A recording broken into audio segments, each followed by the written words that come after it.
1949년 6월 26일 아침, 경교장 2층 집무실에서 한 남성이 총탄에 쓰러졌습니다. 독립운동 60년을 바친 이 사람은 해방된 조국에서 불과 4년밖에 살지 못했죠. 왜 이런 죽음을 맞아야 했을까요? 그 답을 찾으려면 70년 전으로 거슬러 올라가야 합니다. 오늘은 백범 김구, 그가 걸어온 파란만장한 삶을 처음부터 끝까지 따라가 보겠습니다. 1876년 황해도 해주의 가난한 농가에서 태어난 김창수라는 아이가 있었습니다. 이 아이가 훗날 스스로를 백범, 흰범이라 부르며 자신을 낮추게 될 줄은 아무도 몰랐죠. 아버지는 몰락한 양반 집안 출신이었고 어머니는 평범한 농가의 딸이었습니다. 김창수는 어릴 때부터 글을 배웠지만 집안 형편 때문에 제대로 된 교육을 받기는 어려웠죠. 하지만 그는 책을 탐독했고 세상이 어떻게 돌아가는지 눈을 뜨기 시작했습니다. 특히 조선이 점점 외세의 간섭을 받으며 무너져가는 모습을 보면서 이 소년의 가슴 속에는 뜨거운 무언가가 자라나고 있었거든요. 1894년 18세의 김창수에게 인생의 전환점이 찾아왔습니다. 동학농민운동이 전국으로 퍼져나갔고 그는 망설임 없이 그 대열에 합류했죠. 탐관오리를 몰아내고 새로운 세상을 만들겠다는 동학군의 외침은 청년 김창수의 마음을 사로잡았습니다. 하지만 현실은 냉혹했죠. 일본군과 조선 정부군의 연합 공격으로 동학군은 참패했고 수많은 사람들이 죽거나 흩어졌거든요. 김창수도 목숨을 건지기 위해 고향으로 돌아가야 했습니다. 그때 그는 깨달았죠. 무기도 조직도 전략도 없이는 세상을 바꿀 수 없다는 걸요. 동학운동이 진압된 후 김창수는 방황했습니다. 무엇을 해야 할지 몰랐죠. 그러던 중 1895년 10월 청천벽력 같은 소식이 들려왔습니다. 명성황후가 일본인들에게 시해당했다는 거였죠. 을미사변이라고 불리는 이 사건은 조선 전체를 충격에 빠뜨렸습니다. 김창수는 분노로 미칠 것 같았거든요. 나라의 국모를 일본인들이 칼로 찔러 죽이고 불태웠다는 소식에 그는 복수를 다짐했습니다. 그리고 1896년 3월 황해도 치하포라는 작은 마을에서 그 복수를 실행에 옮겼죠. 치하포에서 김창수는 일본인 상인 한 명을 발견했습니다. 그 상인이 명성황후 시해에 가담했다는 소문을 들었거든요. 김창수는 칼을 품에 숨기고 그 상인에게 다가갔습니다. 그리고 주저없이 칼을 휘둘렀죠. 상인은 피를 흘리며 쓰러졌고 김창수는 체포됐습니다. 하지만 나중에 밝혀진 진실은 충격적이었어요. 그 상인은 명성황후 시해와 전혀 무관한 사람이었던 겁니다. 김창수는 잘못된 정보로 무고한 사람을 죽인 셈이 됐죠. 인천 감옥으로 끌려간 그는 사형 선고를 받았습니다. 21세의 청년에게 죽음이 기다리고 있었던 거예요. 인천 감옥에서의 생활은 지옥이었습니다. 사형수 김창수는 매일 아침 자신이 처형될지도 모른다는 공포 속에서 살았죠. 하지만 그는 감옥에서도 포기하지 않았습니다. 오히려 더 많은 책을 읽고 생각했거든요. 자신이 왜 이런 처지에 놓였는지, 나라가 왜 이렇게 약한지, 어떻게 해야 조선을 구할 수 있는지를 고민했습니다. 그러던 중 1896년 2월 고종 황제가 러시아 공사관으로 피신하는 아관 파천이 일어났어요. 전국이 혼란스러워지면서 특사령이 내려졌고 김창수는 사형에서 무기징역으로 감형됐습니다. 그리고 몇 달 후 그는 감옥을 탈출하는 데 성공했죠. 탈옥에 성공한 김창수는 이름을 바꾸고 숨어 지냈습니다. 관원의 추적을 피해 여러 곳을 떠돌아다녔죠. 그러면서 그는 더욱 확신하게 됐습니다. 개인의 의분만으로는 아무것도 바꿀 수 없다는 걸요. 조직적이고 전략적인 투쟁이 필요하다는 걸 깨달은 겁니다. 그래서 그는 새로운 길을 찾기 시작했어요. 교육이었습니다. 젊은이들을 가르쳐서 나라를 구할 인재를 키우겠다고 생각한 거죠. 김창수는 여러 학교에서 교사로 일하며 청년들에게 민족의식을 심어줬습니다.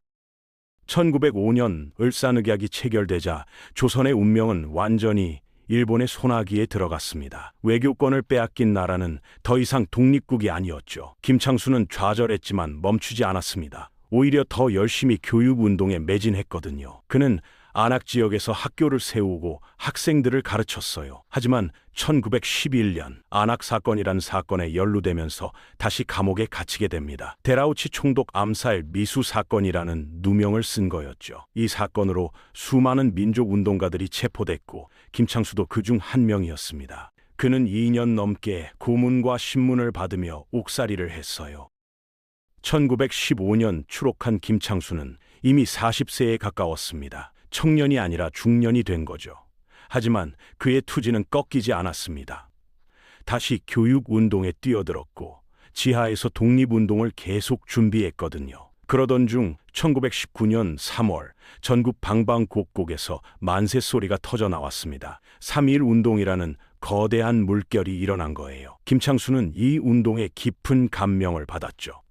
백성들이 움직이면 세상을 바꿀 수 있다는 걸 확인했거든요. 그리고 그는 상하이에 대한민국 임시정부가 수립됐다는 소식을 들었습니다. 김창수는 결심했습니다. 중국으로 가서 임시정부에 합류하기로요. 하지만 그 길은 쉽지 않았죠. 일본 경찰의 감시망을 뚫고 국경을 넘어야 했거든요. 그는 목숨을 걸고 압록강을 건넜고 중국 땅을 밟았습니다. 그리고 마침내 상하이에 도착해 임시정부를 찾아갔어요. 처음 임시정부를 찾았을 때 그는 겸손하게 말했습니다. 저는 학식도 없고 능력도 없습니다. 뜰을 쓸고 문을 지키는 일이라도 하겠습니다. 거창한 직책이나 명예 따위는 중요하지 않았죠. 오직 독립운동에 헌신하겠다는 순수한 열정만이 있었습니다. 그 진심을 알아본 임시정부는 그에게 경무국장이라는 중책을 맡겼고 김창수는 그때부터 김구라는 이름을 쓰기 시작했습니다. 하지만 임시정부의 현실은 참담했습니다.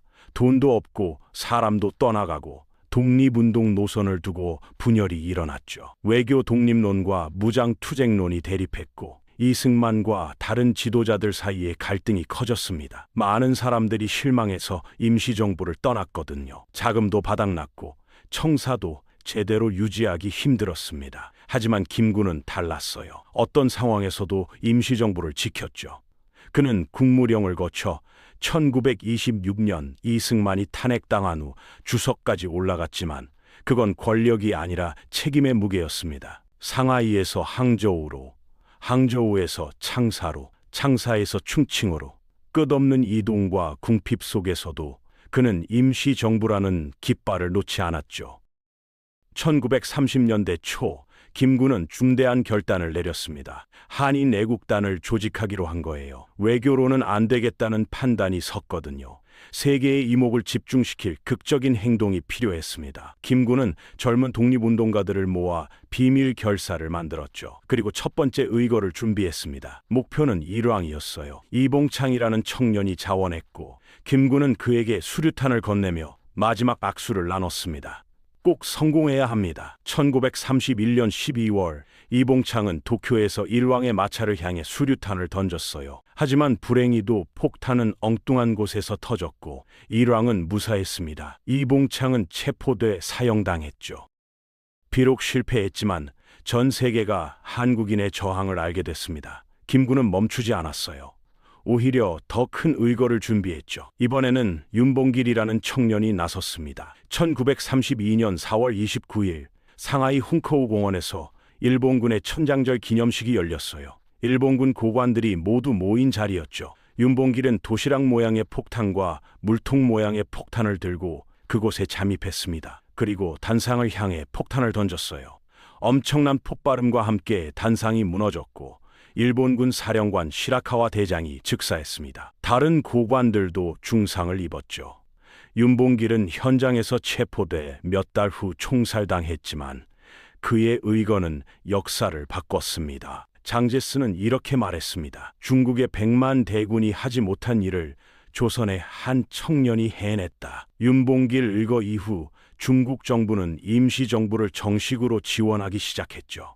김구의 전략은 맞아떨어진 겁니다. 한 사람의 희생이 수백만 명의 독립운동을 살렸거든요. 중국 국민당 정부는 임시정부의 자금을 지원했고 청사도 제공했습니다. 김구는 이 기회를 놓치지 않고 광복군 창설을 준비하기 시작했어요. 하지만 그 대가도 컸습니다. 일본의 추격이 더욱 거세졌고 임시정부는 더 깊은 내륙으로 도망쳐야 했죠. 김군은 죽음의 위협 속에서도 독립운동의 불씨를 지폈습니다. 1940년 9월 17일 중국 충칭에서 한국 광복군이 정식으로 창설됐습니다. 비록 병력은 적었지만 상징적 의미는 컸죠. 우리도 연합국의 일원으로 일본과 싸우고 있다는 증거였거든요. 김군은 광복군 총사령에 지청천을 임명하고 자신은 임시정부 주석으로서 광복군을 지원했습니다. 광복군은 중국군과 함께 일본군과 싸웠고 미국 OSS와 협력해 국내 진공 작전까지 준비했어요. 1945년 8월 그 작전이 실행되기 직전에 일본이 항복했죠. 해방은 왔지만 김구에게는 씁쓸한 순간이었습니다. 우리 손으로 독립을 쟁취하지 못했다는 아쉬움이 남았거든요. 1945년 12월 23일 김구는 27년 만에 조국 땅을 밟았습니다. 김포 비행장에는 수만 명의 군중이 몰려와 환호했죠. 하지만 김구의 마음은 복잡했습니다. 해방은 됐지만 나라는 두 쪽으로 갈라져 있었고 38선이라는 분단선이 그어져 있었거든요. 북쪽은 소련군이, 남쪽은 미군이 점령하고 있었습니다. 좌우 대립은 갈수록 심해졌고 통일정부 수립은 요원해 보였죠. 김구는 경교장을 숙소로 정하고 통일정부 수립을 위해 동분서주했습니다. 그는 좌우 합작을 주장했고 남쪽만의 단독 정부는 분단을 고착화할 거라고 경고했어요. 하지만 시대의 흐름은 김구의 뜻과 달랐습니다. 미국과 소련의 냉전 구도가 심화되면서 한반도는 이미 두 개의 길로 나뉘어 있었거든요. 1948년 2월 유엔 소총회에서 남한만의 단독 선거가 결정됐습니다. 김구는 이에 반대했죠. 분단은 민족의 비극이다. 우리는 통일된 정부를 세워야 한다. 하지만 이승만을 비롯한 많은 정치인들은 단독 정부 수립을 지지했습니다. 김구는 고립됐어요. 독립운동의 원로였지만 정치적으로는 소수파가 된 겁니다. 1948년 4월 김구는 마지막 시도를 했습니다. 김규식과 함께 평양으로 가서 남북 협상을 시도하기로 한 거예요. 많은 사람들이 말렸습니다. 북쪽은 당신을 이용만 할 겁니다. 위험합니다. 하지만 김구는 갔죠. 통일된 조국이라는 마지막 희망의 끈을 놓을 수 없었거든요. 평양에서 김구는 김일성, 김두봉 등 북쪽 지도자들을 만났습니다. 협상은 진행됐지만 실질적인 성과는 없었어요. 북쪽도 결국 단독 정부를 세울 계획을 갖고 있었던 겁니다. 김구는 실망하고 서울로 돌아왔습니다. 1948년 5월 12일 남한에서 총선거가 실시됐습니다. 김구는 이 선거에 참여하지 않았어요. 분단을 인정하는 선거에는 참여할 수 없었거든요. 그해 8월 15일 대한민국 정부가 수립됐고 이승만이 초대 대통령이 됐습니다. 김구는 정부 수립 행사에도 참석하지 않았죠. 경교장에 홀로 앉아 창밖을 바라보며 무슨 생각을 했을까요? 60년 동안 꿈꿔온 독립은 이뤘지만 나라는 두 쪽으로 쪼개진 현실이 그에게는 너무나 고통스러웠을 겁니다. 경교장에 머물던 김구는 조용히 글을 썼습니다. 백범일지라는 자서전을 두 아들에게 남기기 위해서였죠. 이 책에는 그의 어린 시절부터 독립운동까지 모든 이야기가 담겨 있었습니다. 치하포 의거, 감옥생활, 탈육, 교육운동, 임시정부 활동, 한인내국단, 광복군까지 그의 삶 전체가 책 속에 녹아 있었어요. 특히 부록으로 실린 나의 소원이라는 글은 그의 철학을 보여줍니다. 나는 우리나라가 세계에서 가장 아름다운 나라가 되기를 원한다. 가장 부강한 나라가 되기를 원하는 것이 아니다. 군사력이나 경제력보다 문화의 힘으로 세계에 기여하는 나라를 꿈꿨던 거죠. 오직 한없이 가지고 싶은 것은 높은 문화의 힘이다라는 그의 말은 지금도 많은 사람들에게 감동을 줍니다. 하지만 그의 꿈은 완성되지 못했습니다. 1949년 6월 26일 일요일 오전 육군 소위 안두희가 경교장으로 들어왔습니다. 그는 2층으로 올라가 김구의 집무실 문을 두드렸죠. 김구가 들어오시오라고 말하자 안두희는 문을 열고 들어가 권총을 꺼냈습니다. 그리고 주저없이 방아쇠를 당겼어요. 첫 번째 총알이 김구의 가슴을 관통했고 이어서 세 발의 총탄이 그의 몸을 뚫었습니다. 70세 노인은 피를 흘리며 쓰러졌죠. 독립운동 60년의 세월이 그렇게 끝났거든요. 비서와 경호원이 달려왔지만 이미 늦었습니다. 김구는 병원으로 옮겨졌지만 곧 숨을 거뒀어요. 안두희는 현장에서 체포됐습니다.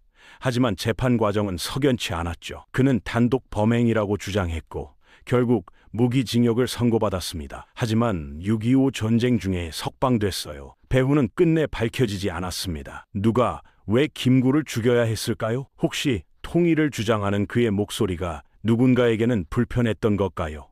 이승만 정부를 비판하던 그가 제거 대상이었던 걸까요? 아니면 북쪽과의 협상을 시도한 게 문제였던 걸까요? 수많은 추측만 난무할 뿐 진실은 여전히 미궁 속입니다. 김구의 장례식에는 수십만 명이 모였습니다. 서울 시내가 통곡으로 가득 찼죠. 사람들은 울었습니다. 독립운동의 상징이자 분단을 막으려 했던 마지막 양심이 떠났다는 걸 알았거든요. 그는 효창공원에 묻혔고 윤봉길, 이봉창, 백정기 의사와 함께 잠들어 있습니다. 임시정부 요인 묘역이라는 이름으로요. 그의 무덤 앞에는 지금도 많은 사람들이 찾아와 고개를 숙입니다. 김구가 남긴 나의 소원은 오늘날에도 읽히고 그가 꿈꾼 아름다운 나라에 대한 이야기는 계속되고 있습니다. 백범 김구는 평생을 독립운동에 바쳤지만 통일된 조국은 보지 못했습니다.